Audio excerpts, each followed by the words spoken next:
At the dawn of the 20th century, John Rockefeller's ruthless maneuvering, including bribery, price fixing, corporate espionage, and creating shell companies to conduct illegal activities, had won his Standard Oil Company control of 90% of U.S. oil production and made him the richest man in world history, with a net worth of over $500 billion of today's dollars. In 1911, the Supreme Court ruled that Standard Oil constituted an unreasonable monopoly and splintered the behemoth into 34 companies that became Exxon, Mobil, Chevron, Amoco, Marathon, and others. Ironically, the breakup increased rather than diminished Rockefeller's personal wealth. Rockefeller donated an additional $100 million from that windfall to his philanthropic front group, the General Education Board, to cement the streamlining and homogenization of medical schools and hospitals. A pill for an ill became his foundation slogan.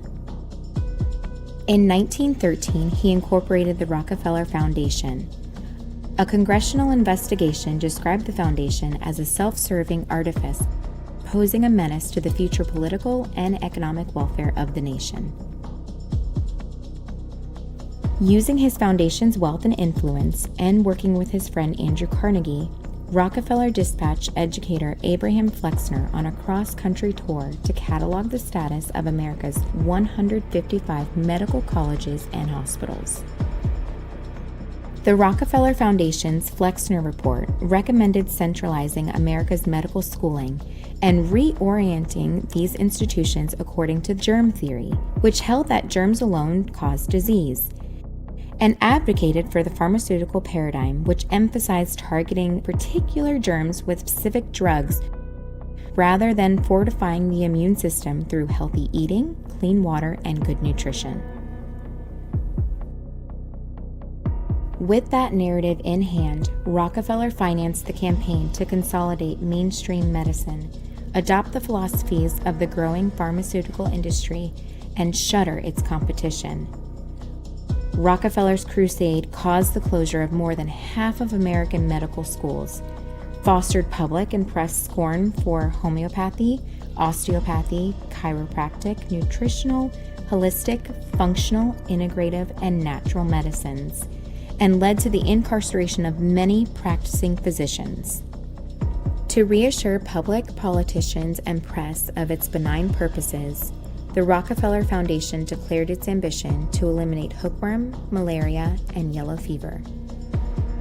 The Rockefeller Sanitary Commission for the Eradication of Hookworm Disease sent teams of doctors, inspectors, and lab technicians to administer deworming medication across 11 southern states. These ambassadors systematically exaggerated the medication's efficacy, glossed over its regular fatalities, and through the graces of Rockefeller's mercenary army of journalists for hire, ignited enough favorable interest for the foundation to justify the proposed expansion into the colonized world. The Rockefeller Foundation's carefully heralded public health attainments eclipsed popular revulsion for the many abuses Americans associated with the Standard Oil Petroleum Empire.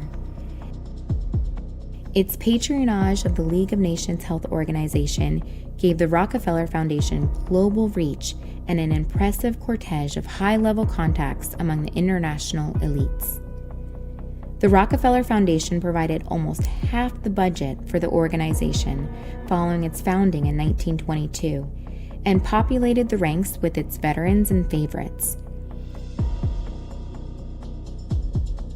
The Rockefeller Foundation imbued the League with its philosophy, structure, values, precepts, and ideologies, all of which its successor body, the World Health Organization, inherited at its inauguration in 1948. By the time John D. Rockefeller disbanded the Rockefeller Foundation's International Health Division in 1951, it had spent the equivalent of billions of dollars on tropical disease campaigns in almost 100 countries and colonies. But these projects were window dressings for the Foundation's more venal preoccupations, according to a 2017 report, U.S. Philanthropic Capitalism and the Global Health Agenda.